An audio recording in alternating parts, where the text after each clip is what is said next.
nupcial y voy a compartir con ustedes la palabra de Dios. Lo hago en el nombre de Jesucristo. La enseñanza se titula Santo Matrimonio y esta tiene su base en la lectura que se leyó en el libro de Génesis, capítulo 2, del 18 al 24.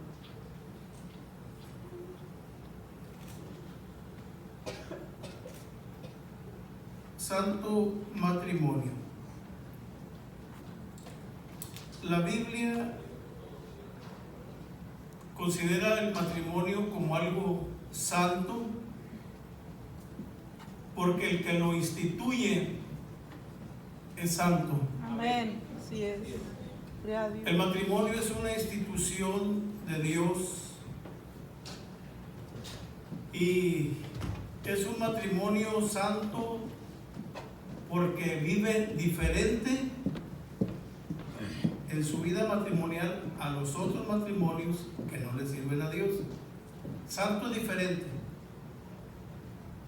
Entonces por eso es un santo matrimonio, porque Dios lo instituyó, Dios es santo, y el matrimonio, la vida de ustedes es diferente en su trato matrimonial a los otros matrimonios que no conocen a Dios. Que no se les olvide esto, porque el matrimonio tiene una finalidad, un objetivo. Gerardo y Erika, es ser felices. Si ustedes no buscan ser felices, su vida matrimonial va a ser muy difícil, muy riesgosa. Pero dice la palabra de Dios, Proverbios capítulo 18, versículo 22, el que halló esposa, halló el bien y alcanzó la benevolencia de Jehová. Halló esposa, halló el bien, halló la gracia, halló la bendición de Dios. Ahora, la finalidad siempre es ser felices. Y para ser felices, se necesita que vivan su vida matrimonial conforme a la palabra de Dios. Su matrimonio no es como los matrimonios afuera. Su matrimonio es un matrimonio santo, porque Dios va a estar con ustedes. Dios está con ustedes. Él los va a guiar. La palabra de Dios es infalible. La palabra de Dios no falla. Si ustedes se abrazan de la palabra de Dios y la atesoran en su corazón, ustedes van a ser felices, porque es un matrimonio cristiano. Dios como soberano, ¿verdad? Instituye el matrimonio. Ahí vimos a Adán, había animalitos, había aves, pero Dios miró que no había nada idóneo de esto para Adán, sino que de su mismo cuerpo forma una mujer y se le entrega a Eva. El matrimonio en Dios, el matrimonio santo, tiene muchos propósitos de parte de Dios nuestro Señor. El que le mencionó a Adán: no es bueno que el hombre esté solo. El matrimonio, uno de los propósitos de Dios es evitar la soledad en el matrimonio. Un matrimonio ideal, un matrimonio idóneo. El joven o el niño está en su hogar, llega a la edad en que ya los padres no pueden ser sus compañeros para la necesidad de él. Él tiene que buscar compañera y él tiene que ser feliz. Ya los padres, nada más su responsabilidad es entregarlos en el altar, echarles la bendición y pedirle a Dios que los bendiga. Pero ya, ahora ya no está solo, ni son dos para que cada quien haga lo que quiera. Van a ser una sola carne. Entonces, ese fue uno de los propósitos de Dios, que el hombre no esté solo. Ya llegó el momento que los padres ya no le sirven como compañeros. Bueno, ahora le da una compañera o un compañero. también para que la especie humana se multiplicara. Génesis capítulo 1, versículos 27 y 28, dice así en el nombre del Señor Jesucristo: y creó Dios al hombre a su imagen, a imagen de Dios lo creó, varón y hembra los creó. Y los bendijo Dios, y díjole Dios: fructificad y multiplicad y henchid la tierra y sojuzgadla y señorear en los peces de la mar y en las aves de los cielos y en todas las bestias que se mueven sobre la tierra. Ese fue uno de los propósitos, para que hubiera familias, para que se multiplicaran. Y esa es una de las finalidades del matrimonio, que tengan familia, ¿verdad? Lo que Dios quiera darles.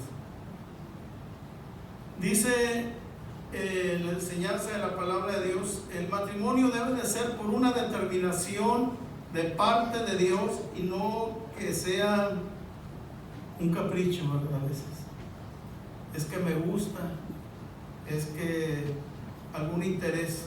No, tiene que ser por determinación de Dios nuestro Señor, porque el hombre tiene que vivir con la mujer, bueno, y la mujer también tiene sus deberes, según ciencia de Dios. Porque ahorita el ministro les va a preguntar que si prometen vivir según uno con el otro, según ciencia de Dios. Y vivir según ciencia de Dios quiere decir vivir de acuerdo a la palabra de Dios, no a la voluntad propia de ustedes. Vivir de acuerdo a la palabra de Dios. Eso es vivir según ciencia de Dios, para que estén entendidos y sepan lo que van a responder ahorita que los interrogue el ministro. San Pedro, en su primera carta universal, capítulo 3, ahí hace las recomendaciones al hombre y a la mujer para que estén al tanto de sus compromisos. Primera epístola universal de San Pedro, capítulo 3, pues versículos del 1 al 7, dice en el nombre del Señor Jesucristo: asimismo vosotras mujeres, sed sujetas a vuestros maridos, para que también los que no creen a la palabra sean ganados sin palabra por la conversación de sus mujeres. Que evangelicen de esa manera, que no le grites, que no le levantes la voz, porque así no van a evangelizar.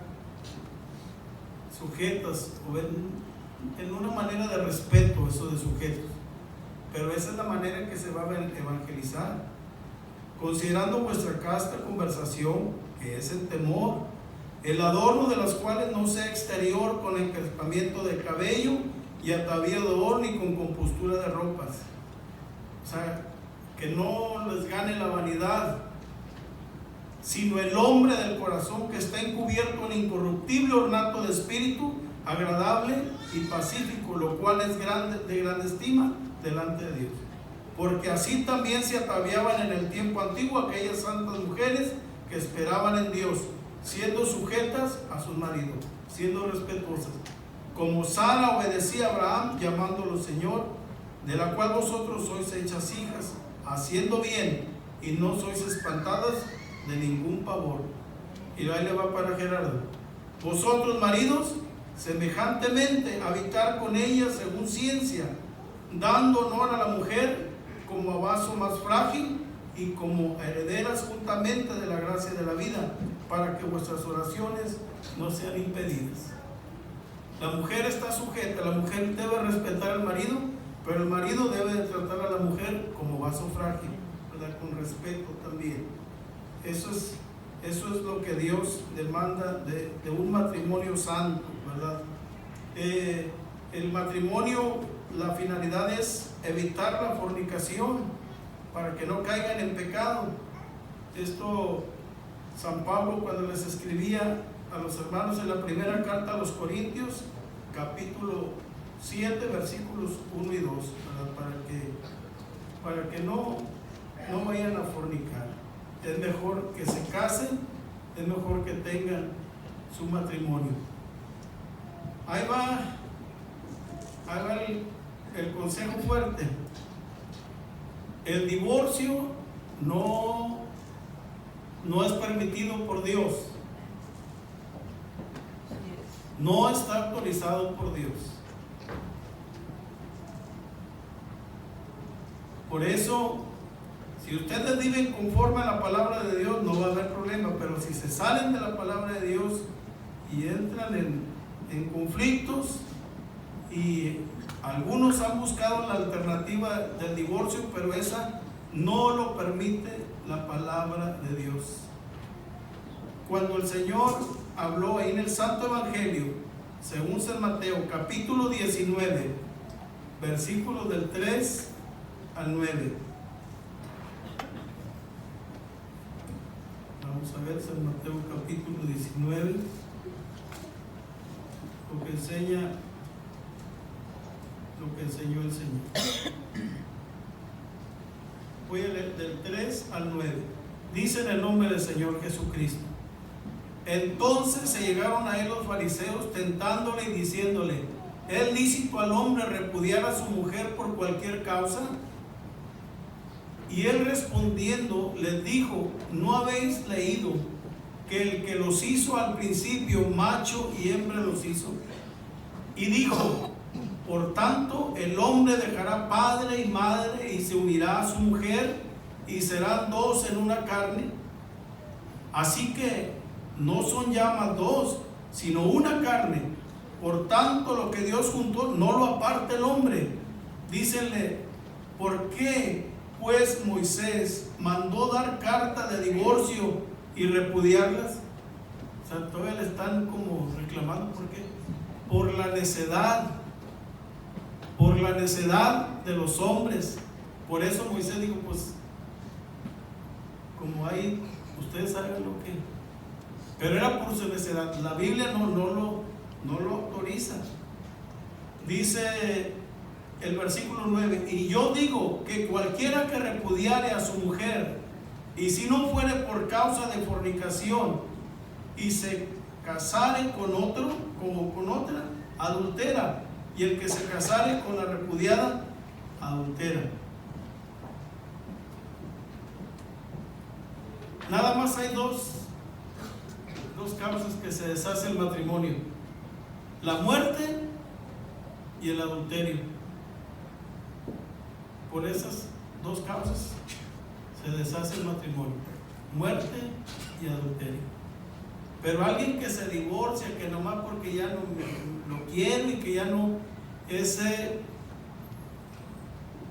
está en pecado, está en adulterio. Y el que se casa con él queda en adulterio, o el que se casa con ella queda en adulterio. Porque el divorcio es algo convencional de las gentes, que por intereses a veces se divorcian, pero en la palabra de Dios no. Se hace una invocación de poder en el matrimonio, el nombre de Jesucristo. Y con ese nombre no se puede jugar, no se puede pronunciar en vano. El nombre de Jesucristo se invocó en el matrimonio y no se puede invocar para un divorcio. Por eso los matrimonios tienen que luchar, tenemos que luchar, pedir el consejo, la ayuda de Dios, pedir el consejo pastoral. Si hay alguna diferencia, busquen el consejo imparcial.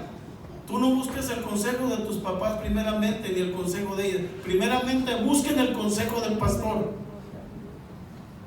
Y ya después pues sus padres, ¿verdad? Como que es ministro tu padre, pero para que no sea, para que sea imparcial, que no diga pues te lo dijo tu papá o te lo dijo tu... No, nos dijo el pastor que las cosas son así y así las vamos a hacer, porque se cae en el divorcio y se cae en pecado. Entonces es algo muy grave. Y aquí, como vuelvo a repetir, la finalidad de un matrimonio es ser feliz. Encárguese de hacerlo feliz a ella, y ella que se encargue de hacerlo feliz a usted. Pero si ustedes viven la palabra de Dios, van a vivir bien, van a estar bien. La palabra de Dios no falla. Amén. Aunque me digan, pues allá uno también lo casaron y otro acá y ya no están juntos, pues es porque dejaron la palabra de Dios y quisieron hacer sus voluntades. Yes. Pero el que hace la voluntad de Dios le va a ir bien. Amén, amén. Y ustedes han empezado bien. Al venir a este altar, ustedes honran a Dios, Amén. honran a sus padres y honran a la iglesia. Aleluya. Y les va a ir bien, porque están empezando las cosas bien, y abrácense de la mano de Dios Amén. y Dios los va a ayudar. Ya, Dios. Dios los bendiga. El Señor sea con todos ustedes. Amén. Ya, Dios.